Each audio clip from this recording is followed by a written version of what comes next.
बंगाल से बांग्लादेशी और रोहिंग्या मुसलमानों को निकाला जाएगा। ममता दीदी अब बचा नहीं पाएंगी।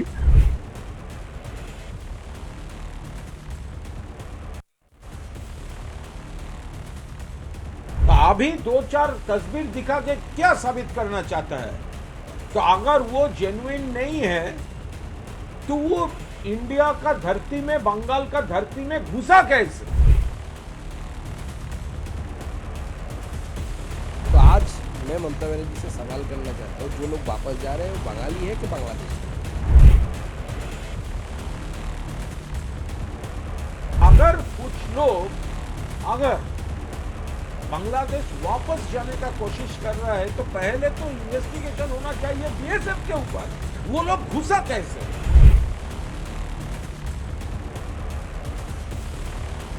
ममता बनर्जी जो कर रहा है, बांग्लादेशी इलीगल घुसपैठिया और death voter, double entry fake voters, ये लोग का नाम डिलीट हो रहा है। अपनी कुर्सी जाने के लिए वो हल्ला बोल कर रहा है, चोर मचा रहा है शोर।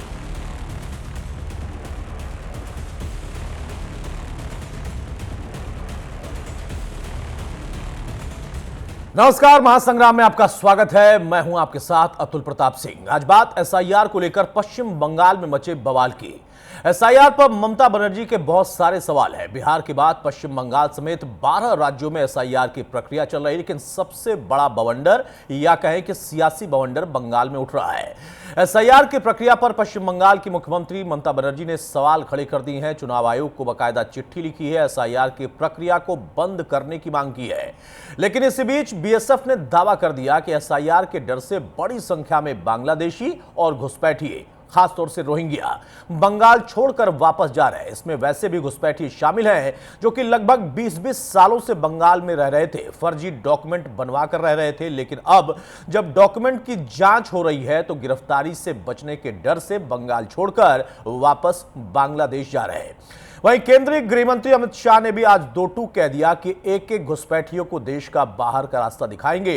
हालांकि अब सवाल यह है कि बांग्लादेशी रोहिंग्या घुसपैठियों को आखिर इतने सालों से कौन संरक्षण दे रहा था और कौन देना चाहता है। घुसपैठियों के डॉक्यूमेंट आखिर किन लोगों ने बनवाए, और जब एसआईआर के डर से घुसपैठिए खुद भाग रहे तो एसआईआर का विरोध क्यों हो रहा है। इन तमाम पहलुओं पर हम चर्चा करेंगे, लेकिन उसके पहले यह रिपोर्ट देखिए।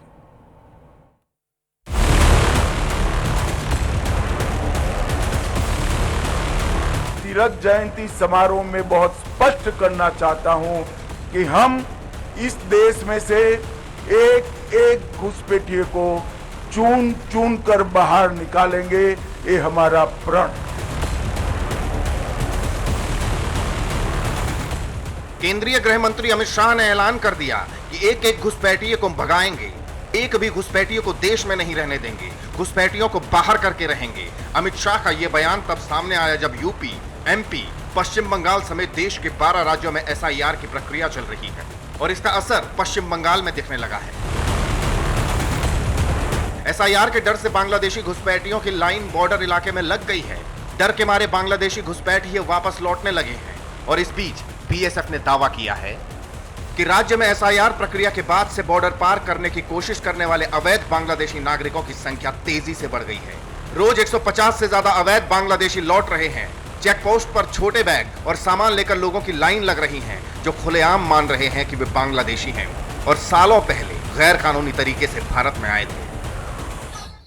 কি কাগজপত্র কিছু নেই, আধার কার্ড, আই কার্ড কিছু নেই? না, কিছু নেই। অবৈধভাবে থাকতেন? হ্যাঁ, আমরা এই মানে বাসা বাড়ি কাজ করি, এইভাবে মানে পেটের দায়, আমরা এবারে। কোথায় বাড়ি, কোথায় বাংলাদেশি বাড়ি কোথায়? সাতক্ষীরা জেলা। বাংলাদেশে বাড়ি। কোথায় যাচ্ছেন?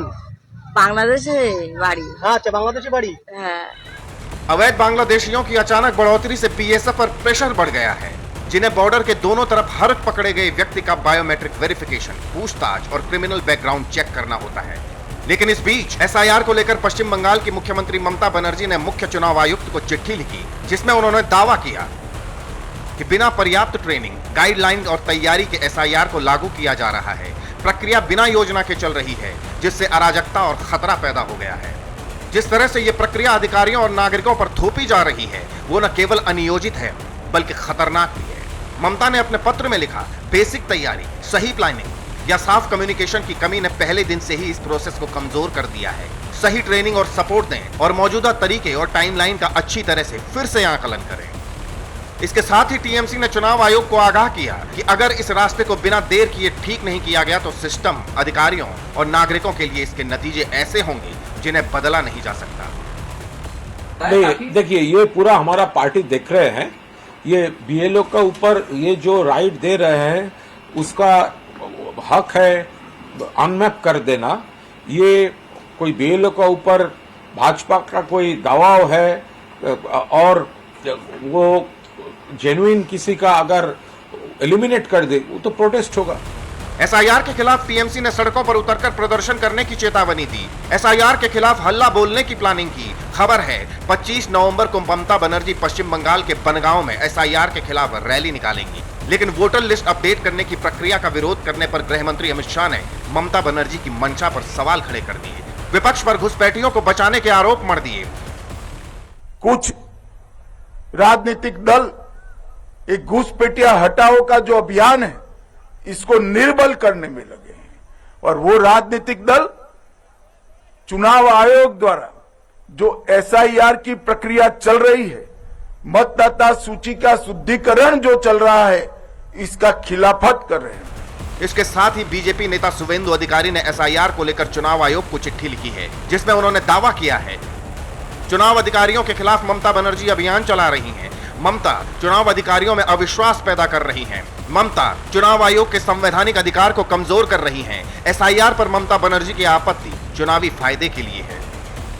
ममता बनर्जी कौन है एसआईआर रोकने वाला? ये तो सीधा सीधा कॉन्स्टिट्यूशनल बॉडी को अटैक कर रहा है। एसआईआर कोई नया बात नहीं है, ये 9th एसआईआर हो रहा है देश में। और उन्होंने फर्स्ट डे से बीएलओ को डराने का काम, इलेक्शन कमिश्नर सीओ के खिलाफ पर्सनल अटैक करना, सीईसी के खिलाफ उनको गाली देना। एसआईआर पर सियासी जंग बढ़ गई, बीजेपी और टीएमसी में ठन गई और इसी सियासी लड़ाई के बीच कांग्रेस ने ऐलान कर दिया कि एसआईआर के खिलाफ 14 दिसंबर को दिल्ली के रामलीला मैदान में विशाल रैली करेंगे। चुनाव आयोग के खिलाफ हल्ला बोलेंगे, एसआईआर को लेकर वोटरों को जागरूक करेंगे। एसआईआर के बारे में यह आप अच्छी तरह जानते हैं कि 5 ऑर्डर सुप्रीम कोर्ट के आए, 5 ऑर्डर चुनाव आयोग के खिलाफ आए, क्योंकि इसमें इतनी त्रुटियां हैं और बदनीयती है कि वो सुप्रीम कोर्ट ने, माननीय सर्वोच्च न्यायालय ने भी बहुत स्पष्ट तौर पे उसको देखा और उस पर टिप्पणी की और उसको सुधारने के आदेश दिए। बड़े बेमन से चुनाव आयोग ने कुछ बातें उनकी मानी, माननीय सर्वोच्च न्यायालय की, वो आप सबके सामने है। दिल्ली से लेकर पश्चिम बंगाल तक एसआईआर को लेकर सियासी गलियारे का तापमान चढ़ा है। लेकिन सवाल है, अगर वोटर लिस्ट का शुद्धिकरण हो रहा है तो इससे विपक्षी दलों को परेशानी क्यों है?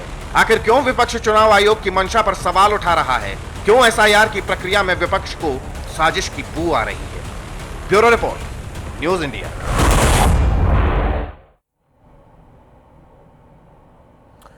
बहरहाल हमारे साथ कुछ खास मेहमान हैं, उनसे मैं आपको तारुफ कराता हूं। चर्चा में आगे बढ़ते हैं। पंकज सिंघानिया हैं, प्रवक्ता बीजेपी के, बहुत स्वागत है पंकज सिंघानिया आपका। ओम प्रकाश जायसवाल है, प्रवक्ता कांग्रेस की तरफ से, बहुत स्वागत है जायसवाल साहब आपका।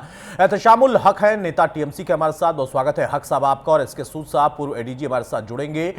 उसके साथ ही गार्गी नंदी रॉय है, राजनीतिक विश्लेषक, हमारे साथ, बहुत स्वागत है गार्गी आपका भी। गार्गी, शुरुआत में आपसे ही कर रहा हूं, ये जो लोग जा रहे या जिन लोगों को जाने के वीडियो आए और बीएसएफ ने अब कहा है कि हां ये वाकई जा रहे हैं, इन पर एक अलग विवाद हो सकता है, लेकिन एसआईआर को लेकर क्यों विवाद है?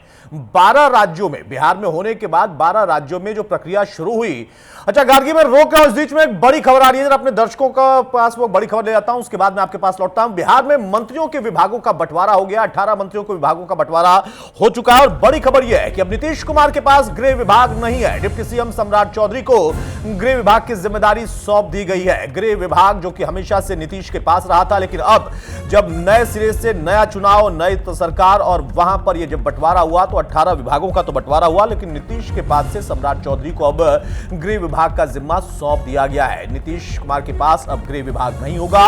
यह बड़ी खबर है, बड़ी जानकारी आपके सामने रख रहा है। नीतीश कुमार जो कि न सिर्फ इतने सालों से एक चेहरे के तौर पर एनडीए के जो प्रमुख चेहरों की बात करें तो उसमें से थे, और एक बार फिर से 10वीं बार जब उन्होंने मुख्यमंत्री पद की शपथ ली तो विभागों को लेकर चर्चा थी कि क्या उनके पास वही सारे विभाग फिर से भी रहेंगे। लेकिन गृह विभाग HM, जो कि अपने आप में बहुत महत्वपूर्ण होता है, जो अब तक नीतीश कुमार के पास ही रहता था, वो अब उनके पास नहीं है। डिप्टी सीएम सम्राट चौधरी यानी बीजेपी के खाते में गृह विभाग गया है। अपने आप में बड़ी खबर है, बड़ी जानकारी आपको दे रहे हैं। जब बंटवारा हो रहा था और जब शपथ हो रही थी उस दौर में भी इसकी चर्चा लगातार हो रही थी कि आखिर गृह विभाग क्या इस बार भी मुख्यमंत्री अपने पास ही रखेंगे, उनके पास ही विभाग रहेगा। लेकिन अब चूंकि एनडीए में दो प्रमुख दल बीजेपी और जदयू, दोनों में सीट का बंटवारा कैसे हुआ, पूरा चुनाव संपन्न हुआ और चेहरा उस वक्त नीतीश कुमार ही थे और अब उनकी अगुवाई में ही नई सरकार काम करेगी बिहार में। लेकिन विभागों की जब बात करें तो वहां पर एक बड़ा फैसला लिया गया है कि गृह विभाग सम्राट चौधरी को दे दिया गया। गृह विभाग में अब जो सम्राट चौधरी के नेतृत्व में विभाग चलेगा और उसमें सीधे तौर पर कह सकते हैं कि बीजेपी कोटे में गया है विभाग। नीतीश कुमार के पास अब गृह विभाग नहीं है। तो बड़ी जानकारी आपके सामने रख रहे हैं। बिहार में देखिए, जंगल राज बहुत बड़ा मुद्दा था। उस मुद्दे को लेकर लगातार खास तौर से बीजेपी बहुत हमलावर थी और मुद्दा चला भी। लेकिन अब जब नई सरकार बन गई, नई सरकार का गठन हो गया, तमाम मुख्यमंत्री के साथ चेहरों ने मंत्री के तौर पर शपथ ले ली, उसमें एनडीए और एनडीए के घटक दलों में बंटवारा भी हो गया। लेकिन जो सबसे बड़ा विभाग था वो विभाग अब जदयू के पास नहीं होगा, खुद नीतीश अपने पास नहीं रख रहे हैं। वो विभाग तय करके दे दिया गया है सम्राट चौधरी को। डिप्टी सीएम है और बीजेपी के अपने आप में एक फायर ब्रांड नेता के तौर पर उनकी पहचान है, अमित शाह की बेहद खास माने जाते हैं। लेकिन अब गृह विभाग में उनकी ही पूरी जिम्मेदारी होगी, उनके जरिए ही गृह विभाग ऑपरेट करेगा। महत्वपूर्ण विभाग होता है किसी भी सरकार के लिए, किसी भी राज्य के लिए, और वहां पर जब कई ऐसे मुद्दे जो कि चुनावी दौर में वाकई बड़े मुद्दे बनते हैं या बनाए जाते हैं, खासतौर से अपराध, जंगल राज, इन तमाम चीजों का जिक्र हुआ, बहुत सारे राजनीतिक आरोप लगे, बहुत सारे भ्रष्टाचार से लेकर न जाने किन किन घटनाओं में संलिप्त बताया गया। सीधे तौर पर सम्राट चौधरी को यह विपक्ष ने एजेंडा भी बनाया। लेकिन अब वही सम्राट चौधरी वहां पर गृह विभाग भी संभालेंगे, ना सिर्फ डिप्टी सीएम के तौर पर बल्कि उसके साथ साथ जो सबसे महत्वपूर्ण महकमा माना जाता है किसी भी राज्य के लिए ऑपरेशन को चलाने के लिए, वो होता है गृह विभाग, और उसकी जिम्मेदारी अब बीजेपी कोटे से यानी डिप्टी सीएम सम्राट चौधरी संभालेंगे। ये दो चेहरे आप देखिए, एक तरफ नीतीश जो कि पूरे एनडीए का चेहरा है और 10वीं बार मुख्यमंत्री के पद की उन्होंने शपथ ली, वहां पर अब एक नया चेहरा जो कि डिप्टी सीएम के तौर पर तो उनको पहचान थी लेकिन अब गृह विभाग की जिम्मेदारी भी संभालेंगे, वो है सम्राट चौधरी। बहरहाल गार्गी, एक बार फिर से मैं आपको लौट रहा हूं आपके पास। सवाल यही है कि जो लोग जा रहे हैं उनको लेकर बहुत सारे प्रश्न हैं, बहुत सारे उस पर चर्चाएं हो सकती हैं, लेकिन एसआईआर पर आखिर क्या दिक्कत हो रही है, खासतौर से ममता जी को, क्योंकि कई राज्यों में प्रक्रिया चल रही है। सबसे ज्यादा अगर कहीं विरोध है राजनीतिक तो वो है बंगाल। क्या कारण है इसके पीछे, क्यों आखिर एसआईआर पर इतने सवाल खड़े कर दिए ममता ने और चिट्ठी भी लिख दी? यस, थैंक यू, धन्यवाद आपको। देखिए, ममता बनर्जी का जो मुखौटा है ना, वो मुखौटा उतर गया और उनका जो झूठ है वो उजागर हो गया। वो क्या कह रहे थे कि यहाँ पे कहां से आएंगे बांग्लादेशी और रोहिंग्या, तो अभी हमें हम सबको दिख रहा है कि क्या हो रहा है बॉर्डर पे। लोग, मतलब हजारों लोग, हर रोज लोग जा रहे हैं और वो खुद ब खुद जा रहे हैं, कोई भगा नहीं रहे, वो अपने आप डर से जा रहे हैं। और आपको याद होगा कि ममता बनर्जी ने क्या कहा था कि जे गोरू दूध दे तर लाठियों खा जाए, मतलब जो गाय दूध देते हैं उसका लाभ भी खा सकते हैं। तो ये जो लोग हैं, जो लोग जा रहे हैं, जो भाग रहे हैं, वो दीदी के कौन है? दूध देने वाला गाय ना, तो उनको तो दिख रहा है ना, उनका वोट जा रहा है, तो उनको तो दुख होगा ही ना। आज आपको पता है ना, भूकंप आया है, तो उनको, उनके जो दिल में और उनके पार्टी में भूचाल आ गया है। और जो भी कुछ हो रहा है, किसी की भी मौत हो रही है, वो क्या बोल रहे हैं, एसआईआर के लिए हो रहा है। मतलब कभी ये ना कहते ममता बनर्जी के आज भूकंप भी आया है एसआईआर के लिए, तो दीदी पागल हो रहे हैं। हाँ जी, वो कभी भी बोल सकते, कुछ भी बोल सकती है ममता बनर्जी। तो इसीलिए उनको दिख रहे हैं ना, तो वो कुछ नहीं कर पा रही है। एक तो लोगों में जो असंतोष है और इसके ऊपर उनका जो वोट है वो चले जा रहे हैं। और आपको सुनाई दिया होगा जब बांग्लादेश से आके लोग यहाँ पे, उनको लॉकहीड भंडार मिल रहा था, कोई रोकिया बीबी, कोई मुन्ना मुल्ला कितने सालों से है, उनके पास वोटर आईडी कार्ड है, वो टीएमसी को वोट देते थे, ओपनली इलेक्ट्रॉनिक मीडिया में बोल रहे हैं, तो सबको सुनाई दे रहे हैं ना। तो इस झूठ को तो अभी और कहां से उठाएंगे?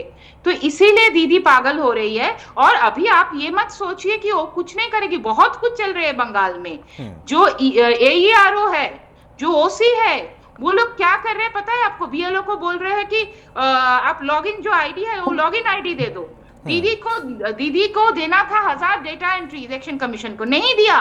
तो जो भी है, मतलब कितने तरीके से हो सकते हैं।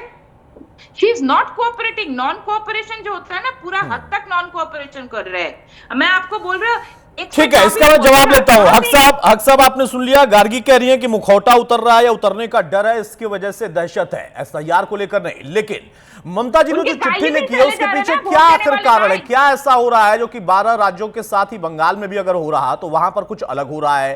राजनीतिक तौर पर कोई दिक्कत हो रही है? क्यों आखिर वो कह रही है कि तुरंत बंद कर दो एसआईआर? देखिए अतुल प्रताप सिंह जी, मैं बहुत ही ध्यानपूर्वक आपकी बात सुना हूं और ध्यान पूर्वक हमारे जो दीदी अभी गार्गी नंदी राय जी बैठी हुई, मैं उनकी बात को सुन रहा था। कृपया आप उसी तरह से संयम बरत करके मेरी बात को अगर सुनेंगे सर बोले तो सर, मैं समझूंगा के साथ सुन रहा हूं कि बहुत सही रहेगा। इसलिए कि सभी को उसी हिसाब से सुनने का अधिकार है जिस हिसाब से मैं गार्गी जी का सुनता था। तो अतुल जी, सबसे पहले जो एसआईआर को लेकर करके जो बोल रहे हैं कि 12 राज्यों में हो रहा है, पश्चिम बंगाल में ही आखिर क्यों, तो आपको मैं बताता चलूं कि भारत का एकलौता राज्य पश्चिम बंगाल है जहां के लोग सक्रिय हैं और यहाँ की नेत्री ममता बनर्जी खुद यहाँ की मुख्यमंत्री है तो वो सक्रिय रहेंगी। ये बिहार नहीं है, ये पश्चिम बंगाल है। तो पश्चिम बंगाल में हमारे जितने भी वोटर है, 7.25 करोड़ लगभग वोटर है, तो हमारी नेत्री एसआईआर के विरुद्ध के नहीं है।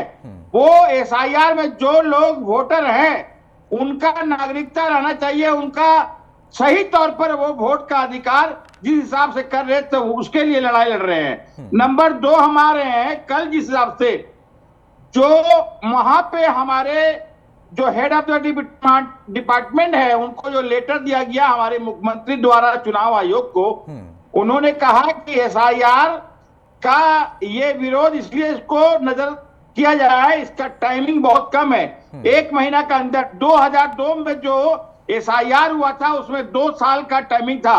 ये मैं स्पष्ट रूप से कराना चाहता हूं, 2 साल का टाइमिंग था।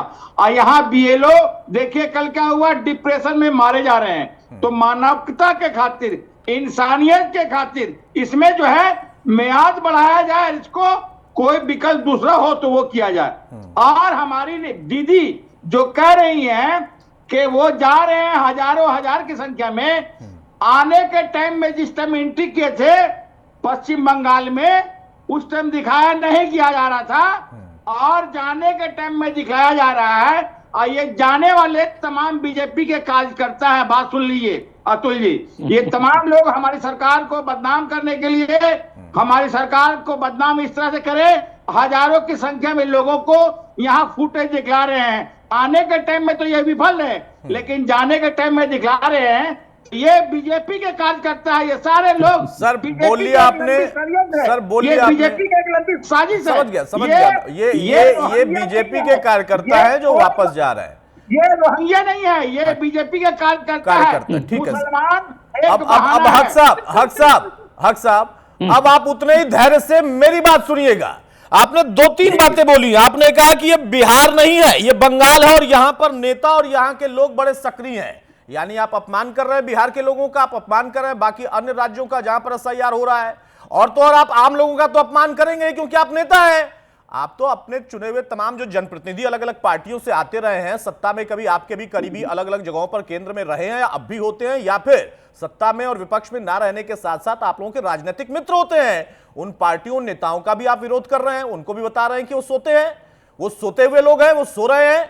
दूसरा आपने कहा कि ये बीजेपी के लोग हैं। अरे जो बीजेपी के लोग हैं तो बीजेपी जवाब देगी, आप क्यों चिंता हो रहे हैं? आप क्यों कह रहे हैं कि एसआईआर के लिए कम समय मिल रहा है? अच्छा, बंगाल के लिए कम समय मिल रहा है तो और कौन सा राज्य है एसआईआर के लिए जहां पर अलग से समय दिया गया है? उत्तर प्रदेश है, गुजरात है, राजस्थान है, मध्य प्रदेश है, संघ शासित प्रदेश है। भाई 12 राज्यों की अगर बात हो रही है तो उसमें एक बंगाल भी है।